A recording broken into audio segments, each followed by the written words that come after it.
Eu vou falar sobre uma coisa que muitas pessoas têm dúvida, que é o que seria uma pseudociência, né? Quais coisas poderiam ser classificadas como pseudociência e qual seria uma definição mais precisa do que é pseudociência. E muita dessa confusão vem justamente também de uma falta de acesso à informação sobre o que é ciência, né? Então isso acaba não sendo ensinado nas escolas. Muitas pessoas pensam que ciência é um sinônimo de verdade, sendo que não, né? Existem várias formas de conhecimento sobre o mundo ao nosso redor, né? As três principais são justamente a filosofia, a ciência e a religião, ainda contando com o conhecimento popular, né? Então, cada um deles tem a sua própria área, né?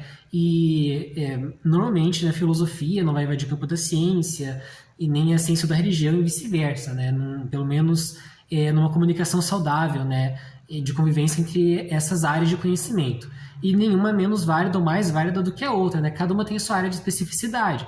Então, você não vai usar, por exemplo, ciência para estudar definições de democracia ou de regimes sociais, né? Isso é uma área da filosofia. Você não vai usar filosofia para estudar mecanismos biológicos ou psicológicos. Enfim, isso é uma área da ciência, assim como você não vai usar a ciência para estudar questões de vida após a morte ou de existência de algum ser onipotente, onisciente, porque isso é a área da religião. Então, cada um tem uma área diferente, nenhum é mais válido ou menos válido que o outro, né? Como o Davi do canal do Primata Falante falou uma vez, né? É igual você perguntar o que é melhor, se é uma chave de fenda ou se é um termômetro, né? Ou melhor, se é um termômetro ou se é, por exemplo, uma balança, né? Você vai medir a massa de algum objeto, você vai usar uma balança, você vai medir a temperatura, você vai usar um termômetro. Então, são ferramentas com funções diferentes, né? E é o caso aqui para essas três áreas também. Então, uma frase, por exemplo, como numa democracia real, as pessoas deveriam ter igualdade de oportunidade, né? Isso é uma verdade filosófica, né? Se você quiser definir como tal, não é uma verdade científica, não é um fato científico, nem por isso deixa de ser válido. Então, a gente já tira aí que ciência não é sinônimo de verdade, e isso é relevante por quê? Porque muita gente passa por tratamentos médicos pseudocientíficos, né? Ou seja, pseudomedicina também, portanto, né? Porque medicina é uma área das ciências biológicas, passa por tratamentos de pseudomedicina, acaba funcionando o tratamento por ou coincidência ou por placebo, e a pessoa pensa, funcionou comigo, logo é verdade. Se é verdade, é ciência. E não é isso. Então, ciência não é aquilo que é verdade, não é aquilo que funciona. Ciência é aquilo que segue a estrutura da metodologia científica. Então, que se enquadra nos requisitos do que é o que não é ciência.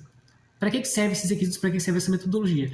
Justamente para separar, né, para delimitar a ciência das outras formas de conhecimento. Especialmente, na verdade, para delimitar ciência de conhecimento popular.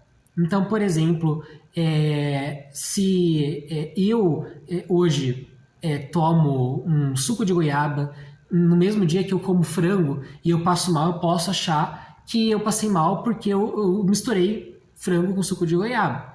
E imagina que isso acontece comigo de novo, 3 vezes talvez. Então, eu crio esse viés de que frango misturado com suco de goiaba gera intoxicação alimentar. Isso é conhecimento popular, mas não é um conhecimento científico. Então, a metodologia científica foi feita justamente para separar essas coisas aí, que normalmente as pessoas confundem. Então, eu vou dar um exemplo aqui que é bastante claro, né, que é justamente quando que é no primeiro etapa onde normalmente a maior parte das pseudociências falha e acaba se tornando justamente pseudociência. Então, eu acabei dando um adiantamento, né? Mas, então, para algo ser pseudociência, ele tem que se definir como ciência, sendo incompatível com os critérios que a gente entende como científicos. Então, por exemplo, religião não é pseudociência, porque a religião ela não se pretende como científica, pelo menos a princípio. Democracia não é um conceito científico. Então, não é uma pseudociência porque ela não se pretende como ciência. A Constituição Federal não é pseudociência porque ela não se pretende como ciência. A astrologia já fica um pouco nebuloso, porque algumas pessoas acreditam em astrologia como uma forma de religião, de espiritualidade, então nesse caso não seria uma pseudociência. Agora, algumas pessoas acreditam que a astrologia é uma ciência que tem fenômenos físicos, astrofísicos, então nesse caso sim seria uma pseudociência. Então agora vamos falar sobre o primeiro critério, que é justamente onde esbarra quase todas, se não todas as pseudociências, que é a falsibilidade. Elas esbarram de duas formas diferentes. O que é a falsibilidade? A falsibilidade é o primeiro critério para alguma hipótese, alguma ideia ser considerada como científica. O que é uma hipótese? Você tem uma pergunta, você tem uma questão que você quer estudar ali na ciência e você ainda não tem uma resposta definitiva. Então você formula hipóteses para explicar possíveis, né, justamente explicações para aquela questão, né? Por exemplo, a teoria das cordas é uma hipótese, né? Apesar do nome, não é uma teoria, é uma hipótese. Então, por exemplo, a relatividade já foi uma hipótese, hoje em dia é uma teoria. Então, antes de você conseguir comprovar aquilo ali ou pôr a teste, isso é uma hipótese. Mas para qualquer ideia, né? Mesmo a hipótese, né, que é o grau mais básico de conhecimento científico, para uma hipótese ser científica, para qualquer coisa ser científica, tem que ser falseável. Então, qualquer coisa que você pegar que é definida como científica, ela é falseável. O que é ser falseável? É justamente ser possível, de alguma forma, você provar que aquilo é falso. Então, qualquer conhecimento científico tem isso. Então, por exemplo, como que você prova que a seleção natural é falsa? Você encontrando um fóssil em uma era geológica incompatível justamente com aquela época da vida na Terra. Então, por exemplo, no período cambriano você encontra um fóssil humano, ou você encontra no Neoceno, né, onde é um período mais recente, a gente encontra um fóssil de um dinossauro não ave. Né, e isso não deveria acontecer. Isso seria uma forma de falsear a evolução, ou seja, de provar como falsa. Até hoje não aconteceu, né, então isso acaba corroborando com a teoria da evolução. Então, por exemplo, a teoria da relatividade que eu mencionei agora há pouco, seria você, de alguma forma, levar um relógio para algum local que tem uma influência gravitacional diferente e deixar um outro relógio, dos dois relógios atômicos, aqui na Terra e medir a diferença da passagem de tempo de acordo com a influência gravitacional. Ou fazer o mesmo experimento de acordo com a velocidade de movimento de um outro relógio. Então já fizeram isso e isso não falseou a relatividade, acabou, na verdade, corroborando com ela. Então, normalmente, quando uma hipótese passa pelo crivo da falsibilidade, passa pelo crivo da falsibilidade, acontece de duas coisas uma. Ou ela é falseada, ela é provada como falsa, ou ela é corroborada justamente por ter passado no sentido positivo no teste de falsibilidade, né? Não ter sido falseada. Qualquer momento, qualquer teoria científica pode ser falseada, né? Ela sempre vai estar sujeita a esse teste. Então, muitas pseudociências são barradas aí, por serem infalseáveis. É o caso da astrologia. Então, porque justamente não tem nenhuma força conhecida pelo ser humano que exerça influência sobre a formação do indivíduo em estrelas à distância que elas estão da Terra.